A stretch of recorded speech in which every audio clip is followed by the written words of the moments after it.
welcome to the course Introduction to Advanced Cognitive Processes. I am Ark Verma from IIT Kanpur, and we are talking about reasoning and decision making. In the last lecture, I talked to you about inductive reasoning and some of the pitfalls that basically occur in inductive reasoning because of the various biases that affect our making of decisions. Now, I will talk about decision making in this lecture as well, but I will kind of try and evaluate the ways in which we approach making decisions. So, making of decisions practically implies choosing of between courses of action. What do you want to do? Should I go for this or should I go for that? Things about choices of career, choices about marriage, buying a particular kind of a car, buying a particular kind of house or not. And the idea is that we are kind of evaluating these choices, and we try and actually pick up the ones that are more useful for us, that have the more utility for us. Okay, that is at least what initial assumption is. So, let us discuss a little bit about how people approach decisions. One of the most common approaches is called the utility approach. So, the expected utility approach or the expected utility theory is based on the assumption that people are basically rational beings. So, if they have all of the relevant information that is required to make a decision, they will end up making decisions that will maximize the utility. Okay. In economics, utility is referred to as monetary value. So, the idea is that if there is money sort of a decision involved, people will make such a decision that will kind of magnify the monetary output as compared to losing money or something like that. The utility approach specifies procedures that make it possible to determine which choice would result in the highest monetary value. For example, if we know the odds of winning when playing in a slot machine, and we know about the cost of playing, how much you are going to put each time you play, and the size of the payoff, that what is the payoff like, it will be possible to determine the fact that in the long run, playing in a casino or playing against a slot machine would always result in a losing position. In the long run, you will lose money instead of gaining money for however time you play. But the fact is, just because it is possible to predict the optimum strategy does not really mean that people will follow the optimum strategy. It is just that mathematically this is correct and I know it, but I still do something which is not optimum. And in today's lecture, we will try and see why and what kind of processes intervene in us making decisions which are not optimum. So, people regularly behave in ways that ignore the optimum way of responding to probabilities. Even though most people realize that in the long run the casino is actually the winner, the huge popularity of gambling indicates that people decide to patronize casinos anyway. People in the long run know that high consumption of alcohol would lead to diseases and stuff like that. High consumption of junk food would lead to diseases, such like that. But these things are anyways popular, and people are using it, and they are getting popular by the day. So, observations such as the ones I was talking about have basically led psychologists to conclude that people do not always make decisions that result in the desired outcome, or people do not always make decisions that optimize or maximize the utility or monetary value. Let us look at some of the other aspects. For example, Daines, Raj and Epstein basically in 1994, they offered participants the opportunity to earn up to $7 by receiving $1 every time they drew a red jelly bean from a bowl consisting of red and white jelly beans. And there were two bowls, one had 1 red and 9 white jelly beans, and the other had 7 red and 93 white jelly beans. It was shown that a lot of people actually chose the larger bowl, even though the probability of selecting a red bean in the larger bowl was around 7%, whereas in the smaller bowl it was around 10%. So, a lot of participants, when they were asked to explain, they reported that even though they knew that the probabilities were against them when they take the larger bowl, they somehow felt as if they had a better chance if there were more red beans. Something is there which kind of is overpowering their basic rational judgment.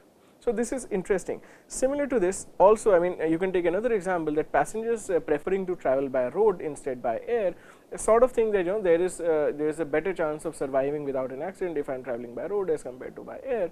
But the actual data says that more people die in road accidents as compared to people dying in air accidents. So, again this is also something that people are following while they are ignoring things like base rate and things like what is more probable or not. Host and co-workers, they analyze the contestants' responses, and they analyze their responses across hundreds of games, and they concluded that the contestants' choices are determined not just by the amounts of money that is left in the suitcases or in the bets, but by also what has happened leading to their decision. Till a point I am coming to make decision, whatever has happened in the past also in some sense will influence whether I will make this bet or not. Host found that if things have been going well for the participant and at the end the bank begins offering more and more, the contestant kind of gets more and more conscious, and they would accept a deal early. In contrast, when contestants are doing poorly and the bank offers go down, they are more likely to keep on playing. Suppose in a gambling game, if you have been winning more and more, and there is more and more higher bets on the thing, you would at some point get a bit more cautious. You are kind of afraid of losing this much. On contrast, if you've been losing more and you kind of almost have nothing left, you would be tempted to play more, because in some sense you're hoping that maybe at some point I will win, which will kind of overpower all my losses. This is again simple way how decision making sometimes operates. Suppose suggests that one of the reasons for this behavior on the participants who are doing poorly and they are continuing to play is the fact that they want to avoid the negative feeling of ending up as a loser. So the gambler kind of goes on gambling because at the close of play he does not want to be termed as a loser. He wants to kind of end the balance sheet not in red but in green. So therefore they keep playing, they keep taking more and more risks in the hope of beating the odds and coming out ahead in the end. And this is very interesting. This is kind of counterintuitive in some sense, but it is rather interesting. What might be playing its role in this? I think emotions play a very big role. So emotions, and there is a lot of research which has shown that emotions do affect taking of decisions in a variety of ways. We'll talk a little bit about emotions now. So one of the kind of emotions I could talk about is expected emotions. Expected emotions is what people predict they will feel after a particular outcome. For example, a deal or no deal contestant might think about a choice in terms of how good he or she will feel when they win $125,000 in accepting the bank's offer, and they also compare it how great he or she will feel if she wins $500,000, but also how bad he or she will feel if she does not accept the bank's offer and ends up losing. So if the bank is offering a lot of money, they will compare that what will I feel if I accept this offer and I win it. They also compare what happens if I reject this offer and I lose the money. So the idea is, what will I look like if I have lost? What will I feel like if I have lost rather? An interesting fact here is that while expected emotion does provide some information about probable emotional outcomes, it does not really involve actually feeling. You're just hoping that I will feel I'll feel very happy or I'll feel very bad if I have lost. Once that point, once that bridge actually comes, it's very different. It's very difficult to really imagine what you're going to feel, and these two things might not really have a close correspondence, because expected emotion is expected emotion. You're not feeling that emotion at that point in time. So because emotion also potentially provides information, this means that expected information can be a part of the utility approach. They can tell you something, they can be a factor in making the utility decision, because an outcome that results in a positive emotion will likely be considered a good outcome, and one that results in a negative emotion will likely to be treated as a poor outcome. So you can factor this in your utility decisions. On the other hand, you can talk about immediate emotions. Now immediate emotions are emotions that are experienced at a time the decision is being made, when you are actually going to press the button. Now there are two kinds of immediate emotions that we can talk about. The integral immediate emotion is the emotion that is associated with making this decision, whether I am making the correct decision, whether I am making the incorrect decision, how anxious I am feeling because this is such a heavy choice to make, how happy that I am feeling is this is a relatively benign choice to make. So for example, a deal or no deal contestant, again I am taking the example of this game, who is deciding whether to accept or return the bank's offer, might be feeling extremely anxious because this is such a lot of money involved. This anxiety is referred to as the integral anxiety or integral emotion, and can play a very important part in affecting the decision. The other immediate emotion that we can talk about is the incidental immediate emotion. Now, incidental immediate emotion is not really associated with the task of making the judgment. It's basically how the person has been feeling throughout the day. How is the person generally? If I am generally a risk-loving, happy-go-lucky kind of a person, or I am generally a very cautious person, and I am generally very conservative in making these choices. So, incidental emotions again can be caused by a person's general disposition, as I was saying, or they would also be because of the fact that something good happened earlier in the day. So, I am thinking that my day is good, I am going to make a heavy decision, or something bad has happened earlier in the day and I am thinking that maybe the day is already going bad, I will take a more cautious decision here.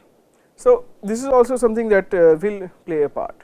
Now, each of these type of emotions, expected emotions, integral emotions and incidental emotions, can potentially have an effect on how or what kind of decisions I am going to make. But only expected emotions, which involves some element of rational thought, can be handled within the expected utility framework, because other two things, there is no logic of how you will arrive at those things. So, let us go further with how emotions are going to affect decisions. So, one of the factors is that people sometimes inaccurately predict their emotions. A basic characteristic of research on decisions basically shows that there is a phenomena called risk aversion, and the risk aversion phenomena is the tendency to avoid taking risks. For example, a deal or a no deal contestant who decides to accept the banker's offer rather than take a chance on winning big or losing it all may be motivated by risk aversion. You don't want to lose everything that you have, so you want to avoid the risk and you just accept the bank's offer and close the play. Expected emotions are one of the major determinants of risk aversions, because one of the things that increase the chance of risk aversion is the tendency that a particular loss will be rated as highly negative.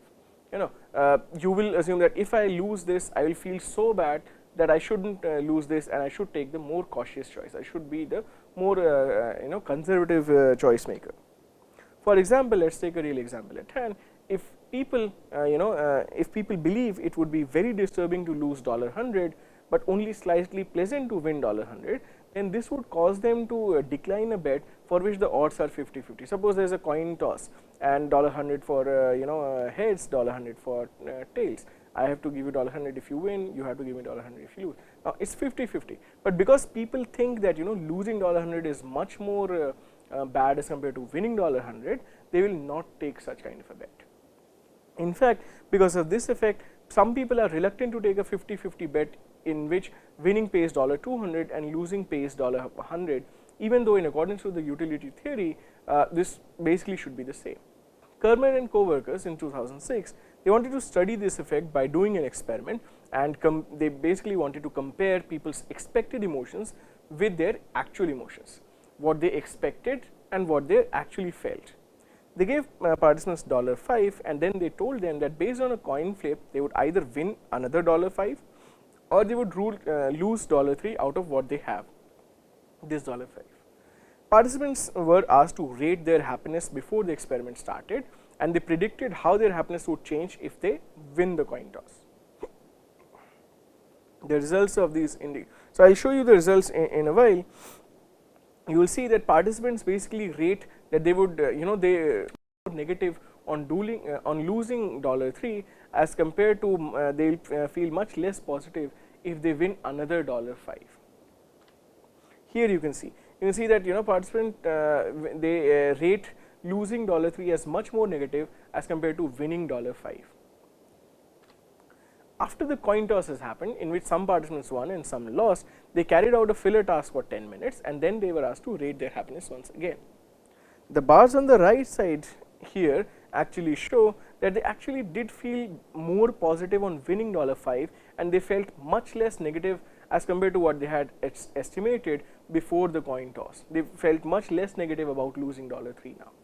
So, you see there is a gap between expected emotions and actual emotions that are being felt, and one wonders how these kind of things operate and affect our decision making.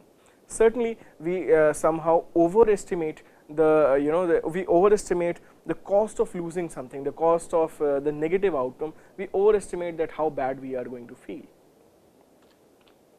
So, why do people overestimate their negative feelings? What could be the reason? One of the reasons is that when making their predictions, they don't really take into account the various coping mechanisms that they have. Even if you lose this, you have family, you have this, you have that, and this should help you to deal with adversity. Sometimes people don't take these things into account. For example, a person who does not get a job he wanted might be able to rationalize the failure by saying that salary was not really what I wanted. These results show that there is this inability to correctly predict the actual emotional outcome of the decision, and that is what is leading people to make so many of the wrong decisions, because they are overestimating negative outcomes. Let us talk a little bit about how incidental emotions might affect decisions. So, what happens is there is a lot of evidence that shows that decision making is also affected by incidental emotions, even though they are not really directly related to the decision. A very good example is that there was a paper titled Clouds Make Nerds Look Good.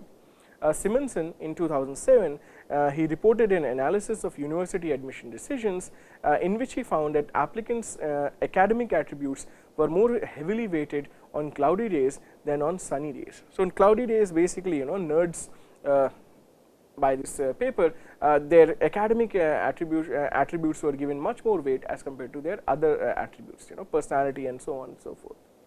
In another study, he found that prospective students visiting an academically highly rated university were more likely to enroll if they had visited a campus on a cloudy day. Their rating of the university is also kind of influenced by these things. In a different study by Lerner and colleagues in 2004, participants viewed one of 3 film clips calculated to elicit emotions. They saw a person dying, and they saw a person using a dirty toilet, and they saw fish at the Great Barrier Reef. So, 3 kind of clips they were seeing. Participants in the sadness and disgust groups were also asked to write about how they would feel if they were they were in the same situation. How would they feel that if they were involved in the dying thing, or they were involved in using the dirty clip, or they were actually seeing fish at the reef. Lerner and co-workers found, and they basically then gave participants a highlighter set, and they determined the price for which.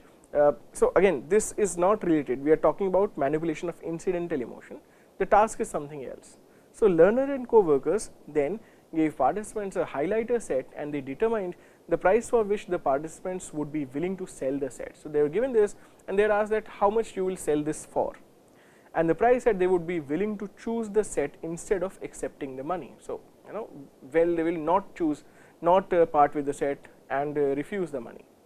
The choice condition is roughly equivalent to setting the price they would pay for it. It's just like asking how much would you pay for it.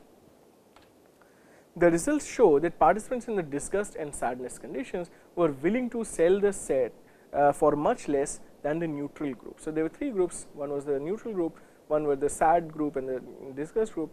They were, because their incidental emotions were generally on the negative side, they just wanted to part with the set, and they kind of were agreeing to sell the set for much less as compared to the neutral group.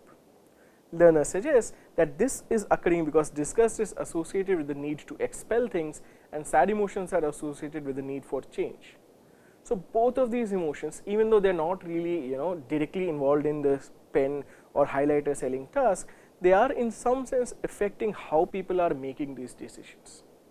This also kind of fits with the idea that sadness is being associated with the need of change. The proposed reasons behind this setting setting of buying and selling prices are kind of hypothetical at this point, but whatever the reasons be, the results kind of show that people's moods may really affect their decisions. At least that much you can take away from this. And here is the 3 groups: neutral, disgusted and sad, and you see the kind of differences in price. You will see that the neutral group is selling for much higher price than the disgusted and sad groups, and similarly in the other case. The choice to buy, the sad group is willing to pay more in that sense. Okay. Now, we talked about expected emotions, we talked about incidental emotions. Decisions other than emotions can also be affected by how the choices are presented. What kind of way you present the choices to people, that could also affect. So, for example, how the wording of the problem can influence a decision, and this was demonstrated by Slovic and co-workers in 2000. They showed forensic psychologists and psychiatrists a case history of a mental patient, and this mental patient was named Mrs. Jones, and they asked them to judge the likelihood that the patient would commit an act of violence within 6 months of being discharged.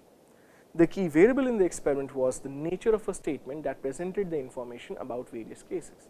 When they were told 20 out of every 100 patients similar to Mrs. Jones are estimated to commit an act of violence, 41% refused to discharge Mrs. Jones. On the second case, what is happening is, when they were told that patients similar to Mrs. Jones are estimated to have a 20% chance of committing an act of violence, only 21% refused to discharge. So the idea is, because you are framing it differently, it seems that if you are presenting the larger likelihood that this person will commit an act of violence, then people are not willing to discharge. If you are presenting in such a way that there is less likelihood that this person will commit violence, then more people are willing to discharge. Why is there such a difference? Why is this really happening? It's possible that the first statement conjures of images of 20 people being beaten up, whereas the second is a more abstract probability statement that could be interpreted to mean that there is only a small chance that people like Mrs. Jones will be violent. So you can actually just look at this again. The first statement is 20 out of every 100 patients similar to Mrs. Jones are estimated to commit an act of violence, and the other is patients similar to Mrs. Jones are estimated to have a 20% chance of committing an act of violence. So the percentage is kind of similar, but is basically in terms of, here also we are talking about 20, there also we are talking about 20, but there we are talking about 20 of 100, which is a more tangible thing. Here in the second statement, we are just talking about an abstract probability, which kind of probably makes it less likely that this will happen. 20% out of 100% is much lesser as compared to 20 people getting beaten up.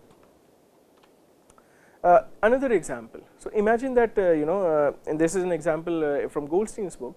Imagine that United States is preparing for an outbreak of an unusual disease that is expected to kill 600 people. Two alternative programs to combat these diseases have been proposed. Assume that the scientific estimates of the consequences are as follows. If program A is adopted, 200 people will be saved.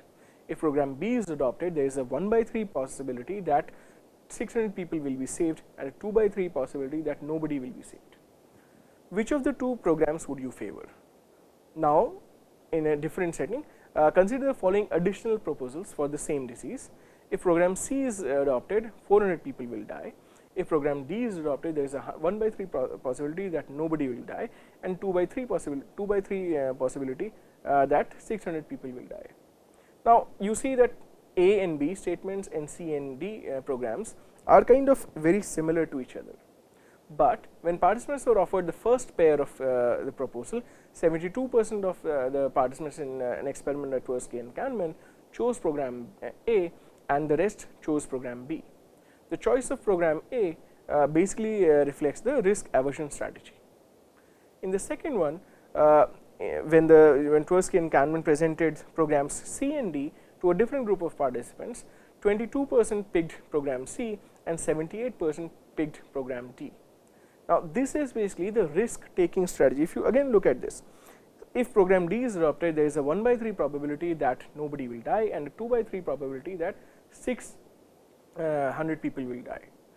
1/3 probability that nobody will die is a risk kind of a scenario, even though the odds are kind of similar, but the risk taking strategy is invoked because the program D is framed in a particular way.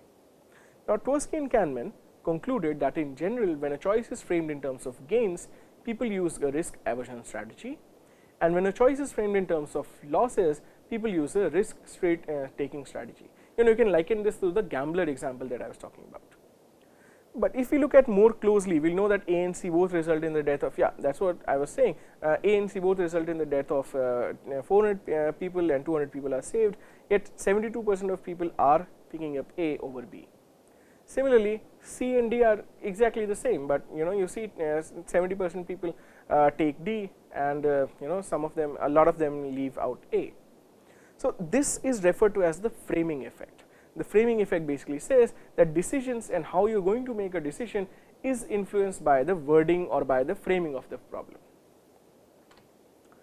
Now, another aspect other than framing effect is the role of justification. So, Tversky and Schaffer in 1992 presented the following problem to a group of students. The pass group, so there were two groups, the pass group who are going to pass and the fail group. The pass group saw the statement indicating that they passed, the fail group saw the statement indicating that they had failed. So, just look at this example, again borrowed from Goldstein. Imagine that you have taken a tough qualifying examination, it is the end of the semester, you feel tired and run down, and you find out that you passed the exam, or it is the end of the semester, you feel tired and run down, and you find out that you failed the exam and you will have to take it again in a couple of months after the Christmas holiday.